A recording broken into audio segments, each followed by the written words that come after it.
తో పాటుగా లైవ్లో సిద్ధంగా ఉన్నారు. సార్ నమస్తే సార్.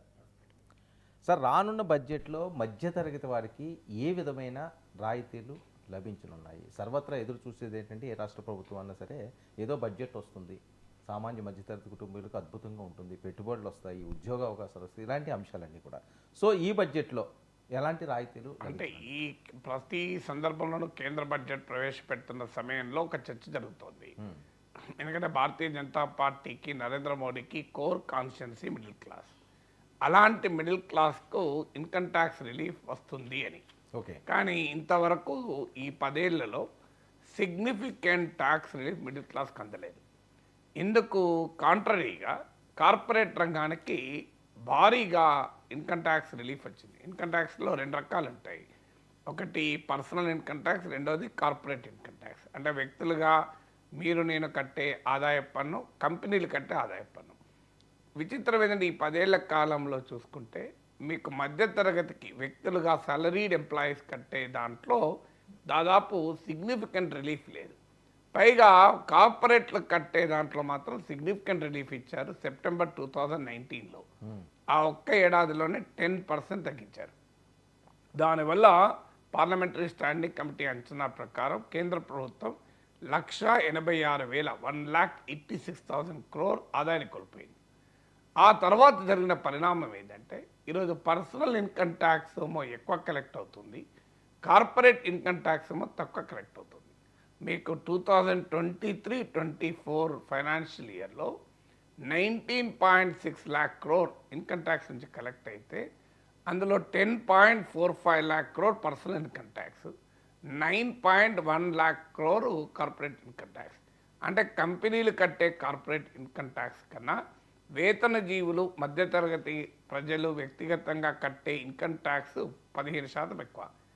ఇక మీకు అంతకు ముందు ఏడాదితో పోలిస్తే 2023-24లో పర్సనల్ ఇన్కమ్ ట్యాక్స్ ఏమో 25% గ్రోత్ రేట్, 25% పెరిగింది. కానీ మీకు కార్పొరేట్ ఇన్కమ్ ట్యాక్స్ మాత్రం 10.4% పెరిగింది. అలా ఇక ఈ ఇయర్ ఇప్పుడు April to September first half year ఉంటుంది కదా, April, May, June, July, September, ఈ 6 నెలల పీరియడ్లో 2024-25 ఫైనాన్షియల్ ఇయర్ ఫస్ట్ 6 monthsలో కార్పొరేట్ ఇన్కమ్ ట్యాక్స్ కేవలం 2.3% గ్రోత్ రేట్, కానీ పర్సనల్ ఇన్కమ్ ట్యాక్స్ మరో 25% పెరిగింది. అంటే క్లియర్గా వేతన జీవులపైన, మధ్యతరగతి ప్రజలపైన భారీగా పన్నుల భారం మోపబడుతోంది.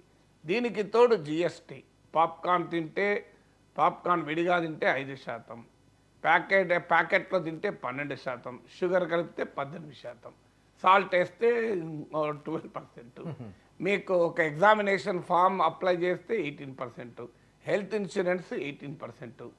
సో ఇదంతా కూడా భారం. పైగా మీకు కంపెనీలకేమో బిజినెస్ ఎక్స్పెండిచర్ అని చెప్పి వాళ్ళ ఖర్చులన్నీ పోగా వచ్చిన ప్రాఫిట్ పైన ట్యాక్స్ ఉంటుంది, ఇన్కమ్ ట్యాక్స్. కానీ వేతన జీవులకేమో మొత్తం సాలరీ ఇన్కమ్ పైన ట్యాక్స్ ఉంటుంది. అంటే క్లియర్గా మధ్యతరగతి పైన భారం మోపబడుతోంది. కార్పొరేట్లకేమో రాయితీలు ఇస్తున్నారు. ఎందుకు ఇచ్చారు అంటే కార్పొరేట్లు దానివల్ల పెట్టుబడి పెడతారు, ఉపాధి పెరుగుతుందని థియరీ చెప్పారు. కానీ రియాలిటీ ఏంటి? కార్పొరేట్లు పెట్టుబడి పెట్టడం లేదు. ఇది నేను చెప్పడం కానీ నిర్మలా సీతారామన్ చెప్పింది. మీకు ఇన్ని రాయితీలు ఇచ్చినా ఎందుకు పెట్టుబడి పెడతలేరని.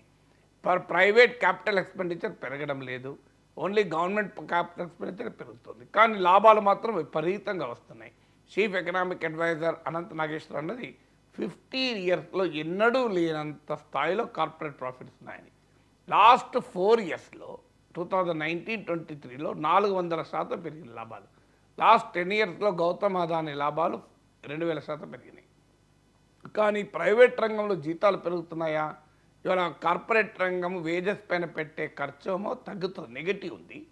లాభాలేమో 400% పెరిగింది లాస్ట్ 4 yearsలో. మీకు ఫిక్కీ క్విస్కాప్ రిపోర్ట్ ప్రకారము, federation of Indian chamber of commerce industry, private రంగంలో 0.8 to 5.4% మధ్య మాత్రమే ఎవ్రీ ఇయర్ జీతాలు పెరిగాయి. నీకు ఇన్ఫ్లేషనే 5.7% ఉంది. ఎప్పుడైతే మధ్యతరగతి ఆదాయం పైన ప్రెషర్ పడుతోంది, వారికి జీతాలు పెరగడం లేదు, హైరింగ్ లేదు, కొత్త ఉద్యోగాలు లేవు, ఈ రిట్రెంచ్మెంట్లు పెరిగాయి, దీని పన్నుల భారం పెరిగింది. దీనివల్ల ఏమైందంటే మధ్యతరగతి కన్జ్యూమ్ చేయడం తగ్గింది, వస్తువులు సేవలు. అంటే మన ప్రైవేట్ కన్జంప్షన్ ఎక్స్పెండిచర్ అంటారు, ప్రజలు చేసే ఖర్చు. Okay. ఇది మన జీడిపిలో 60%. దీంతో ప్రైవేట్ కన్జంప్షన్ ఎక్స్పెండిచర్ పడిపోయి జీడిపి కూడా తగ్గిపోయింది 5.4%.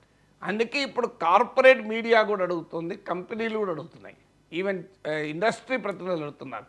మేము ఉత్పత్తి చేసే వస్తువులకు డిమాండ్ రావాలి అంటే, మా వస్తువుల్ని సేవల్ని కొనాలి అంటే మీరు ప్రజలకు ఆదాయాలు ఇవ్వాలి, అందుకొరకు మధ్యతరగతికి రిలీఫ్ ఇవ్వండి అని.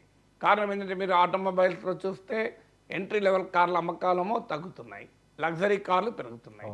అపార్ట్మెంట్లలో నార్మల్ అపార్ట్మెంట్లు అమ్మడం లేదు, లగ్జరీ విల్లాలు అపార్ట్మెంట్లు అమ్ముతున్నాయి. అంటే కేవలం లగ్జరీ కన్జంప్షన్తో ఎకనామిక్ గ్రోత్ పెరగదు, మాస్ కన్జంప్షన్తో ఎకనామిక్ గ్రోత్ పెరుగుతుంది.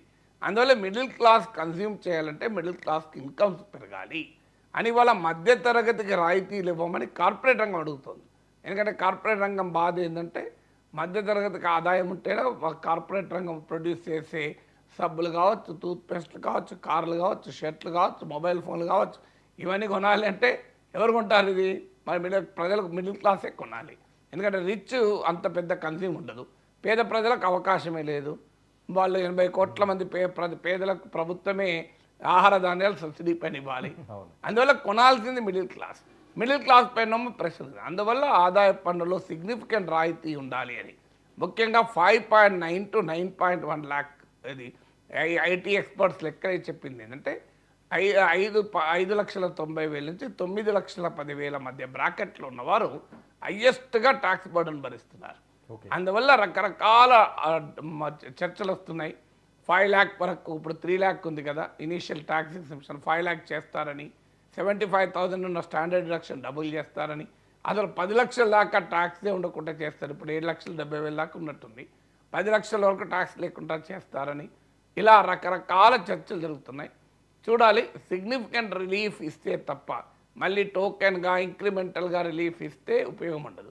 సిగ్నిఫికెంట్గా రిలీఫ్ ఇస్తేనే మిడిల్ క్లాస్ మళ్ళీ కన్జ్యూమ్ చేస్తారు.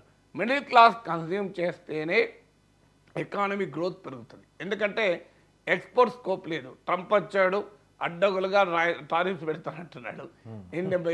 ప్రపంచంలో ఏ కంట్రీ మా దేశానికి వచ్చినా మేము వాటిపైన పెద్ద ఎత్తున పన్నులు వేస్తామంటున్నాడు. ఇప్పుడు ఇండియాకు అమెరికాకు మధ్య, అమెరికాకు భారతదేశం చేసే ఎగుమతులు $77 బిలియన్, $7,700 కోట్ల. వాటి మీద ఇప్పుడు టారిఫ్స్ పడతాయి. టారిఫ్స్ పడితే మనం ఎలా ఎక్స్పోర్ట్ చేయగలం? గ్లోబల్ ట్రేడ్ డిస్రప్ట్ అవుతుంది. ఇలాంటి పరిస్థితుల్లో మన ప్రజల కన్సంప్షనే మన ఎకానమీని ముందుకు తీసుకెళ్తుంది. ప్రజల కన్సంప్షన్ పెరగడం తప్ప మరో మార్గం లేదు. అందుకొరకు మిడిల్ క్లాస్కు రాయితీ వస్తుందని అంటున్నారు. ఎంత వస్తుంది అనేది ఎవరైనా చెప్పలేం, కానీ దెర్ ఈజ్ ఎ రేషనల్, హేతుబద్ధత ఉంది. ఓకే సార్, మోడీ అంశం తీసుకొచ్చారు కాబట్టి వచ్చే నెల మోడీ ట్రంప్ సమావేశం జరిగే అవకాశం ఉన్నట్లుగా పెద్ద ఎత్తున వార్తలు వస్తున్న నేపథ్యం